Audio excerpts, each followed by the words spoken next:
And welcome back to another crossover episode. This is Locked On Chiefs and Locked On Packers, getting you ready for the Sunday Night Football matchup coming up today on Locked On Chiefs. From the land of the free and the home of the Chiefs, this is the Locked On Chiefs podcast. Welcome inside another crossover edition, a Super Bowl I rematch, and Jordan Love's first start rematch. Locked On Packers, Locked On Chiefs. Today's crossover Thursday brought to you by our friends at PrizePicks, the easiest and most exciting way to play daily fantasy sports. Go to prizepicks.com/LockedOnNFL and use code all lowercase LockedOnNFL for a first deposit match up to $100. I'm Peter Bukowski, host of Locked On Packers, joined by Chris Clark, one of the hosts of Locked On Chiefs. And Chris, we have been robbed of the Rodgers-Mahomes matchup for their entire careers because in 2019, it was Mahomes who was hurt. In 2021, Aaron Rodgers famously or infamously got COVID for that week, and Jordan Love made his first NFL start. And now, of course, Aaron Rodgers pretending to come back for the New York Jets. A totally different set of circumstances that we don't have to talk about. But a lot has changed. Andy Reid said a lot has changed for Jordan Love. It seems like a lot has changed for Patrick Mahomes, too, since then. Tyreek Hill out the door, and now there's this cavalcade of new and developing receivers. I wanted to ask you about this offense because that seems like the big story here. The defense has been playing great all year, and the offense is in still figure it out mode. And this game is going to be in December. That seems like late in the season to still be trying to figure it out. What's been going on? Inconsistencies. There's been three big problems: drops, penalties, and turnovers. And you can't win games. Sounds familiar. It's a Green Bay, by the way. Yeah, you can't win games if you have that. I mean, you just can't. 2 or 3 drops a game doesn't sound like a ton, but you have to look at when those drops happen. A lot of the Chiefs drops have been on third downs, which kill drives.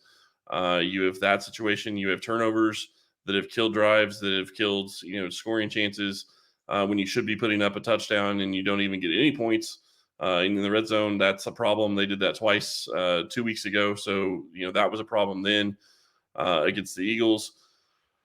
There's just lots of problems, and it's inconsistencies for the wide receivers. Mahomes has been pretty consistent, though he is still struggling at times, trying to take the deep shot, trying to be aggressive. Yeah, and that causes problems at times. And we've been talking about that on the podcast all year. Is that it's great to take deep shots if you can hit some of them, but it's still great to take deep shots even if you don't hit some of them. Yeah. But the problem is you have to choose when you take them, and too many times there's been situations where it's been like 3rd and 9, 3rd and 14, 3rd and 3 even, and you're taking a deep shot 40 yards down the field. That's not really when you want to take those shots. I mean, yeah. I had a stat on the show yesterday, Chris. This blew my mind. I'm going to throw it at you. I'm sure you've seen some of these numbers. So whatever you think of Pro Football Focus, it's just one metric, one tool in the toolbox. Right. Patrick Mahomes, out of 40 qualifying QBs on throws over 20 yards, 40. He is 34th in passing grade out of 40. And only Tommy DeVito, yes, that Tommy DeVito has a higher rate of turnover-worthy plays on those throws. That's the part, Chris, that I just like. He on those throws has always been able to seemingly throw away from the defense. And I don't know how much of that is Tyreek Hill and how much of that is like trusting where his guys are going to be. Sammy Watkins for a time, right? He is putting the ball in harm's way on those deep throws more than we've seen. And that to me is the part that's jarring. Like I get missing some deep shots. We've been talking about this all year with Jordan Love. This has been a story on my podcast too. But it's been those moments where you're like, okay, you've got this big deep cross. And he just misses it. And I'm just sort of like, man, that's just not what I'm used to seeing. But he can still do all of the high level stuff that you want. He's just not doing it quite as often. Is he missing it, or is the wide receiver not in the right place? And that's the other thing that we don't know unless we're in those meeting rooms. Right. And I think that's one of the bigger problems is that you see situations, MVS has had several of them this season where he's not running the right route, or Justin Watson's not running the right route, or they're running the right route, but they're not running it as Mahomes would expect. A great example of that is 2 weeks ago, Watson's running a deep, a 9 route basically, and he gets too far inside instead of running to the outside and, where the ball was going to go. And when you're talking 40 yards down the field, that extra 3 or 4 yards you're not expecting. Yeah. Causes an issue and you're not able to, make a connection there. And that's not a turnover worthy play maybe, but it still gives you situations where you can't complete plays, you can't make plays downfield, and that becomes a problem. Yeah, there's been a lot of that in Green Bay, or at least there was for a time. Over the last month, the Packers have really done a good job of giving Jordan Love opportunities to throw the ball down the field without having to just throw like a 9 route. Like you mentioned, the Watson, like those things, I think not everyone can throw those rail shot go balls. Aaron Rodgers spoiled Packer fans by being the best I've ever seen throwing accurately down the field on the outside the numbers. It's really hard to do.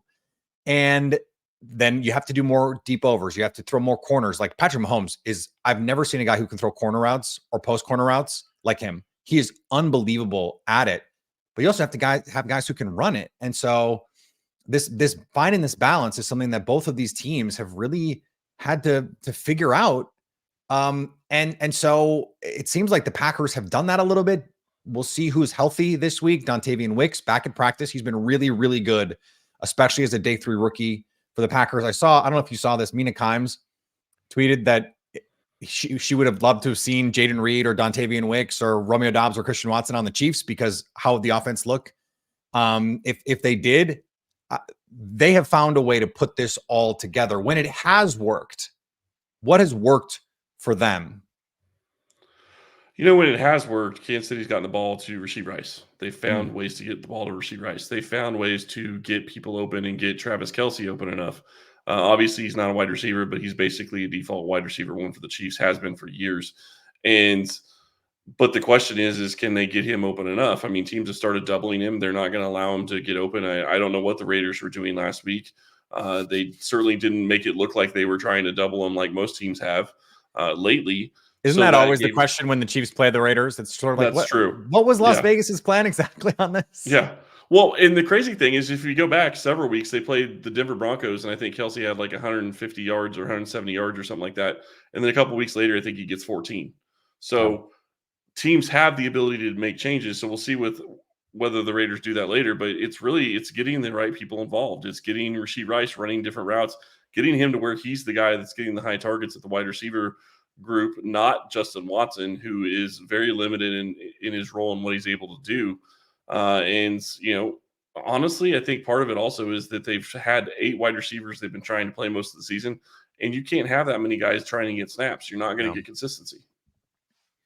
Where's the running game been in all of this? Because over the last couple of years, and I think we saw it at times last year, this has been a Packers problem. This is why there are a lot of parallels in these two offenses. That's why I keep asking.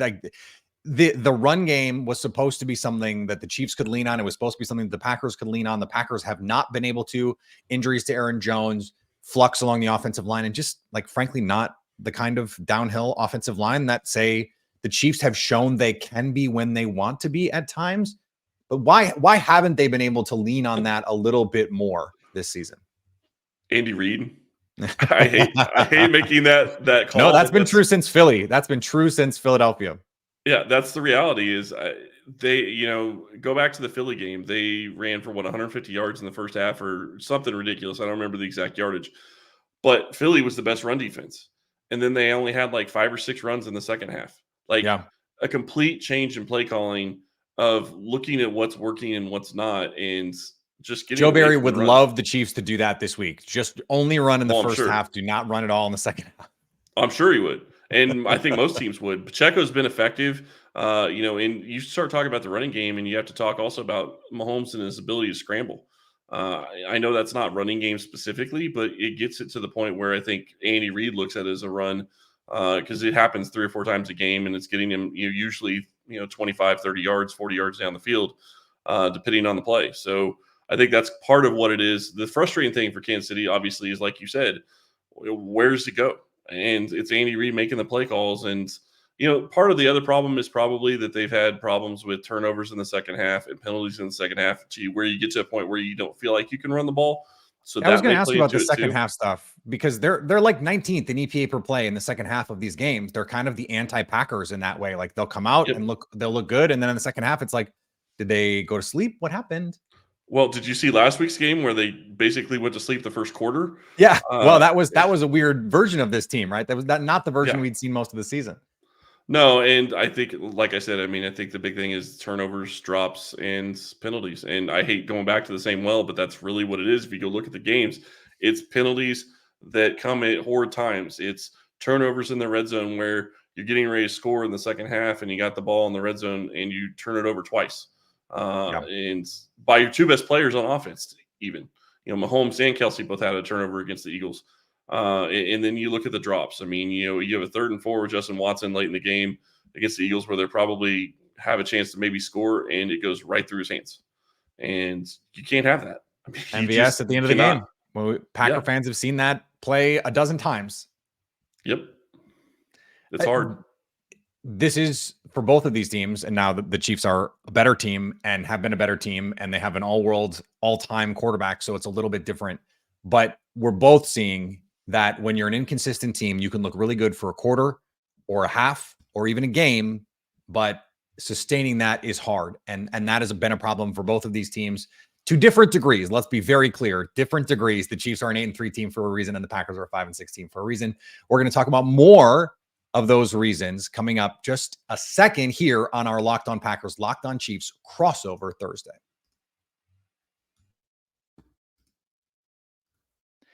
Today's crossover Thursday is brought to you by our friends at PrizePicks. It's daily fantasy sports made easy. And Chris, one of the things that I love right now is because we have basketball, I can put the basketball stuff with the football stuff. So I can create a lineup with Damian Lillard and Giannis Antetokounmpo and Christian Watson and Jordan Love if I want to. All I have to do is decide if I think they're going to produce more or less than the statistical threshold that PrizePicks decides. That's all I have to do.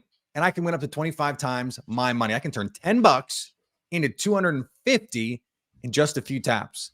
That's why PrizePicks is so fun. Plus, they have all of these great promotions. Taco Tuesday, for example, discounted projections, all kinds of fun stuff. PrizePicks is daily fantasy. It's made easy. Go to prizepicks.com/LockedOnNFL and use code LockedOnNFL for a first deposit match up to $100. That's prizepicks.com/LockedOnNFL with the code LockedOnNFL to get that first deposit match. Don't leave money on the table. Up to $100. It's daily fantasy sports made easy. That is PrizePicks. And thanks to everyone who makes Locked On Packers and Locked On Chiefs their first listen every day. Locked On has launched the first ever national sports 24/7 streaming channel on YouTube. Locked On Sports Today. It's here for 24/7 coverage of the top stories in sports with the local experts of Locked On, like Chris, like me, plus our national shows covering every league. Go to Locked On Sports Today on YouTube and subscribe to the first ever national 24/7 sports streaming network.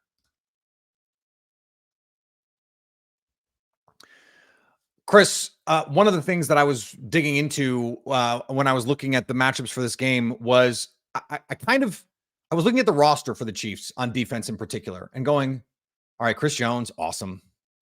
Trent McDuffie playing like one of the best slot corners in the league this season, really, really ascending as a young player. I've always thought Justin Reed was an underrated player. L'Jarius Sneed, good player. Other than that, like this just doesn't profile as a top 10 kind of defense to me based on personnel, but they are, and they've been one of the best passing defenses in particular in the league all season. Can you tell me how they're doing it? Because it just like they just play really well. I don't get it. They're just good. I maybe as someone who covers the Packers, like a well-coached defense is a foreign thing to me. Maybe I'm just like I've been blue pilled by Joe Barry. What I will say is that you have to look at the scheme. I think that's a lot of where this comes from. I think Steve Spagnuolo has been playing. He's doing fantastic as a coordinator. And I think one of the big things that if you go back and look at seasons past in 21 and 22, the Chiefs defense got better as the year went on. And a lot of that was because Spagnuolo basically experimented the first 5, 6, 7, 8, 9, maybe even 10 games, trying to figure out what he could do with the players he had. This year, he didn't have to do that. He knew what he had.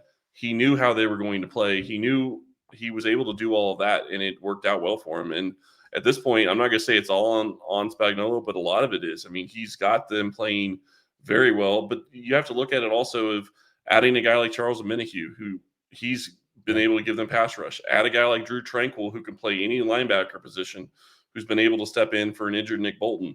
You have that situation. And L'Jarius Sneed has been playing fantastic. He had a rough first quarter, maybe first half against the Raiders, but he didn't allow a single target or catch in the second half against the Raiders against Devontae Adams, and he was the guy guarding him most of the time. You talk about a guy in Trent McDuffie, he's been playing fantastic as well. So overall, this defense has just been looking better and better each week. Yeah, and one of the things that they have always been able to do is they will heat you up. They will bring pressure. They will bring exotic pressure. But what has been cool about this team, unless you're playing them, is they don't have to. They don't have to bring extra bodies to get after you because Chris Jones is that good, because George Karlaftis is a really nice player. I was a big fan of Felix Anudike-Uzomah coming out of college. I know he's been inconsistent. He's a rookie. That's going to happen. But there was that quote. I think you can correct me if I'm fumbling the details, but it was that at the end of last season, they win the Super Bowl and Jalen Watson says, like, we were still learning the defense. Imagine how good we can be when we know it. And it seems like we're seeing that play out right now, that everyone plays on a string. They play really disciplined. The one place that's not true, Chris, and I want to ask you about is the run game. This is the 27th ranked run defense by DVOA this season.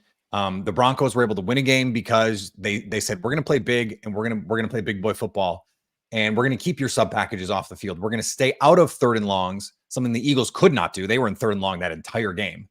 Right. And that was the only time that a team has scored over 21 points on this Chiefs defense. So if the Packers take that tact, if they say, okay, 2 tight ends, they lead the league in 12 personnel this season. We're not going to let you if Trent McDuffie is going to be on the field, he's going to have to play on the boundary. And we're going to get big guys against big guys and run it down your throat. What is Kansas City going to do? And how can they counter? That's a big question mark, and I think that's a big problem that they have on defense. I won't say it's a huge problem. I'll say it's a big problem, and the difference to me is Tranquil's been playing out of his mind. He's been one of the best pickups that they could have had for $3 million, especially for what they're paying him, like $3 million a season. Mike Edwards has been great on the back end as well. The problem is you get in inconsistencies. You talk about last week. I think they allowed 2 yards a carry after the big run to Jacobs last week. And that was a couple of guys getting, pushed inside that probably shouldn't have. FAU, I don't think, played after that snap when Jacobs had that long run. So part of it is inconsistency, but I think you're also missing Nick Bolton. He is the leader of this. He is the leader of this defense. He is the middle linebacker that is supposed to be plugged in there and playing. Now, I will say it's possible, although I don't expect it. He is returning to practice today, so his 21-day window is opening. I don't expect him to play on Sunday. I could be wrong. We'll see. Obviously, we're recording a little bit earlier in the week than we would actually be able to tell you. But my guess is he's probably ready for the game against Buffalo. But again, that's just a guess. So I think they're missing Nick Bolton. I think that's caused them, when it comes to running the ball. The rest of it is just, it's scheme. They don't have great run defenders in the middle of the defense. I mean, Nadi's been good, but he hasn't been great. Chris Jones isn't a run defender. They're set up to get after the pass. Running is really a secondary thing in this defense. Yeah, I think that's going to be what you're going to see from the Packers is heavy personnel, play action. We saw them kill the Lions last week on play action. Now they did it from under center and from the gun. Like if Jaden Reed doesn't play, I don't know how much from the gun they're going to want to play. Even if Jaden Reed does play, I don't know how much from the gun they're going to want to play because it's going to be all so focused on trying to stop this pass rush and run the ball, stay in favorable down and distances. I think there's 2 things that I've been saying all week, Chris, that I think the Packers have to be able to do. They have to be able to protect Jordan Love, Chiefs number 1 in adjusted sack rate this season. Whether they have to blitz or not, the Chiefs are going to be able to put pressure on Jordan Love. So how often and when? Hopefully it's not on those third and manageables. It's only on the third and really longs where you're probably not going to make them anyway. And then it's tackling. This is something that we talked about on the show earlier the week. No quarterback has gotten more yards after catch on throws behind the line of scrimmage, which just seems crazy. Like in all the things that Mahomes can do, to also have an offense where he can throw the ball behind the line of scrimmage and create out of it seems unfair, Chris. Frankly, I don't appreciate it. But that's the truth of this season for the Chiefs is they've been able to manufacture from behind the line of scrimmage on screens, on on these package plays that they have where it looks like they're going to throw a screen one way and they come back and run it the other way. That's something the Packers love to do as well. So tackle, protect, and tackle. It seems pretty silly to make it that simple, but I think that's the truth for Green Bay, because there is a stylistic thing that I think the Packers, they want to play some of these two tight end sets and play big and then go play action. And I think that's where defensively is the one place you can attack this defense. So I don't know. We'll see like how that ends up shaking out. Is there a place on this Packers team offensively in particular where you look at it and you go, this is the place where either you think they will attack Kansas City or you would be most worried about them attacking Kansas City? To be clear, are you asking the Packers defense on the Chiefs offense, or sorry, no, the Packers offense on this Chiefs defense, which is awesome, by the way. Like they're really good. I think there are some ways that the Packers can attack it, just stylistically. Yeah, I wouldn't be surprised if they try to attack using the run. The question is can they get it to where you're in 3rd and 5 and 3rd and 6 versus 3rd and 8 and 3rd and 9. Right. And you go back to the Philly game and you made a great point. They were in long distances, and where it becomes an even bigger issue for Philly is if you keep them out of like 3rd and 2, 3rd and 3, they're not able to do their tush push. Right. And that becomes a huge deal for them. If you can keep them out of that situation, you give yourself a chance to stop them on 3rd down and not give them a chance to go for it on 4th down again. So, for me, it's a question of, can they attack Kansas City? Can they run the ball in Kansas City? If they can run the ball in Kansas City, that opens up things like you talked about. I'm a big proponent of the question of, can Kansas City get off to a quick lead? If they get off to a quick lead, that's a different story. It's going to take away the run game a little bit. Yeah, this was something that I talked about a lot during the Aaron Rodgers era, was that Aaron Rodgers was the best run defense that the Packers could have had. Because if you thought that you had to score 30 to win these games, it became a lot harder to stay committed to the run. And I think, if they go up 10-0, Matt LaFleur is going to have to stay really, really disciplined here. I pulled up the 3rd down numbers from that Philly game yesterday because I was just going through it and I wanted to see them, and I went back and watched some of those plays. This is wild. So the Philly converts 3 of 11 on 3rd down in this game. One of them was a kneel, so technically not really a conversion. Right. 3rd and 6, sack. 3rd and 14, sack. 3rd and 15, sack. 3rd and 7, tackle for loss on a QB run, but they called it a tackle for loss, not a sack.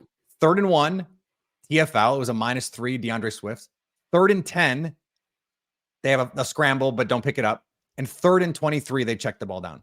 That is, you can't win living in 3rd and 15, 3rd and 10, 3rd and 23. Like that's just anytime you see bad 3rd down numbers, it speaks to bad 1st down numbers and 2nd down numbers. If you're bad on early downs, it will screw you on 3rd downs. That's a huge thing that I've been talking about all season. I've been tracking Kansas City's 3rd down play on offense specifically the entire season. And it's always a question of, can they get into 3rd and manageable?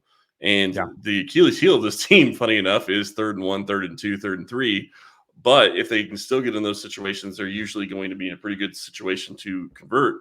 But the problem is they get into situations where it's 3rd and 15, 3rd and 20, 3rd and 10. I mean, if you do that consistently without the wide receivers that they don't have this season, you're not going to convert most of the time. So that's really slowed their offense down. Yeah, the reason the Packers played Patrick Mahomes so well the first time these two teams played with Jordan Love back in 2021, understanding different personnel, but it's the same defensive coordinator, and it's some of the same issues we've seen. When you put a roof on it for Patrick Mahomes and you don't let them create explosives, can they go 10 plays, 12 plays, 14 plays, 80 yards and score touchdowns? And I think that's going to be the approach for the Packers. The problem for the Packers is like, okay, let's say you hold them to 20 points. Can you get to 20? I don't know. We'll see. Defense, that's going to be a big question. Not a lot of teams have.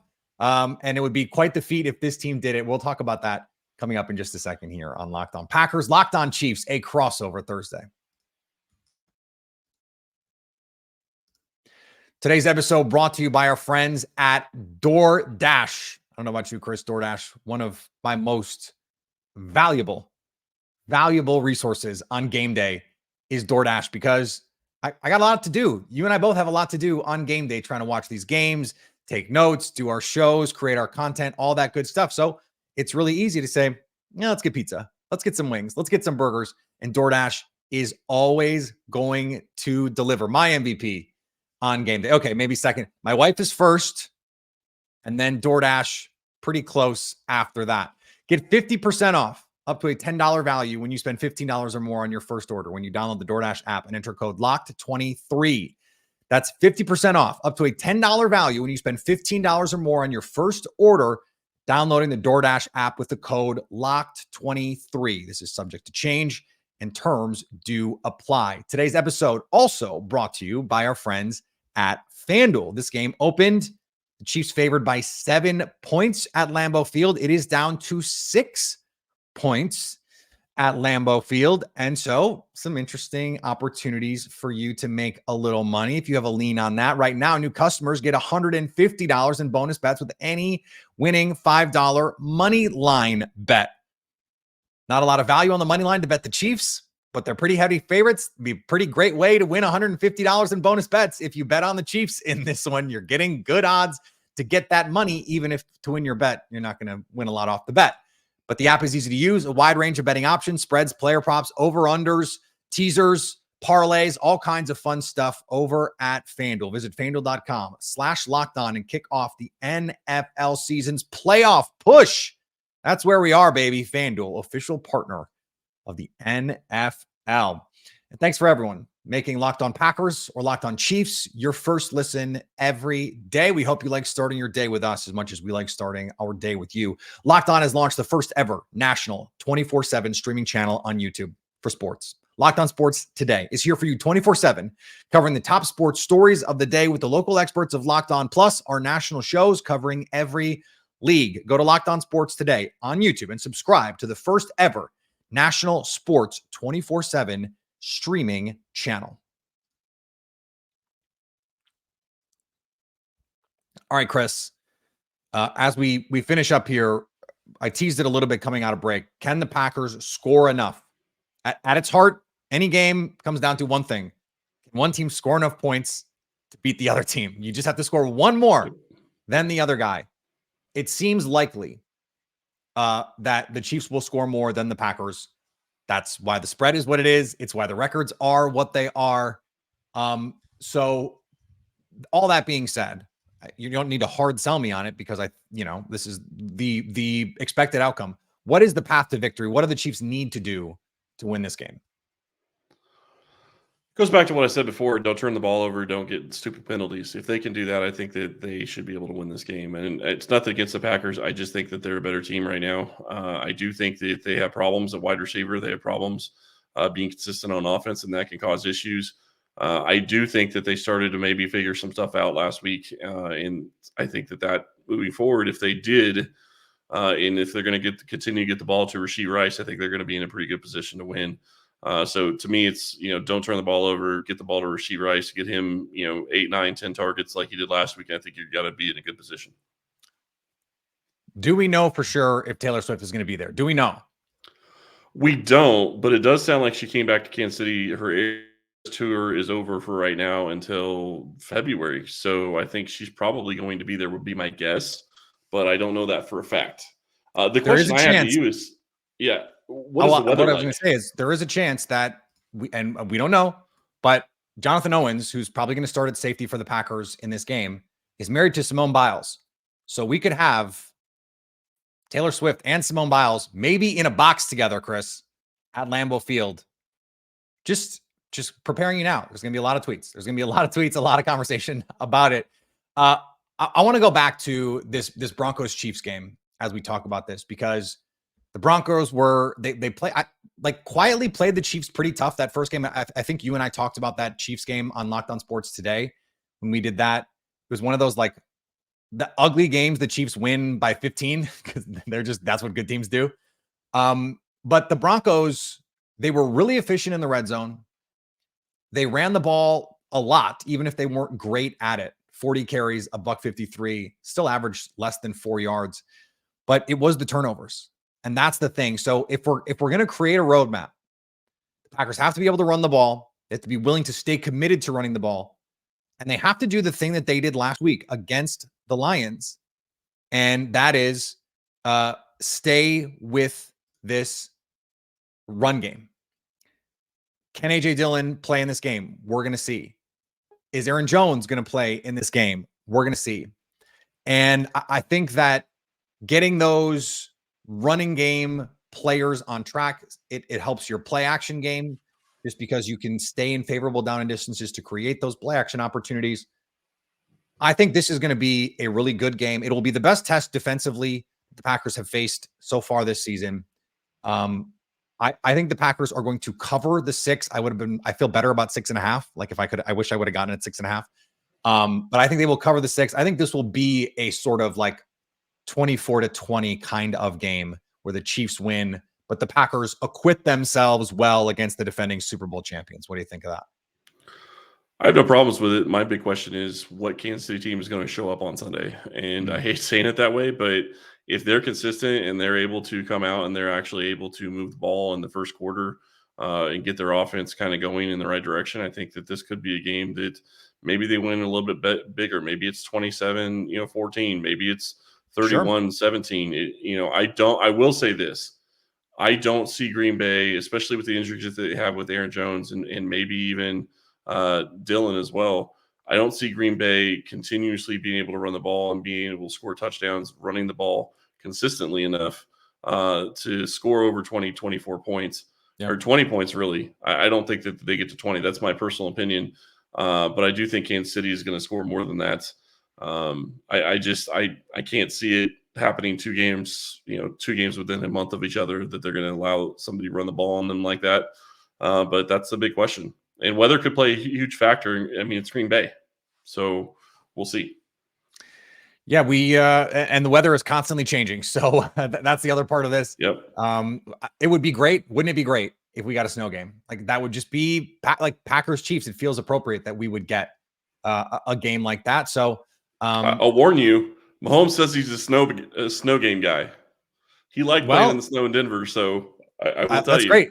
We got no snow in the forecast currently, but they're expecting the game time weather in that like 35 kind of range. It will probably go down as the game goes on. So we could be talking about sub 32 kind of temperatures.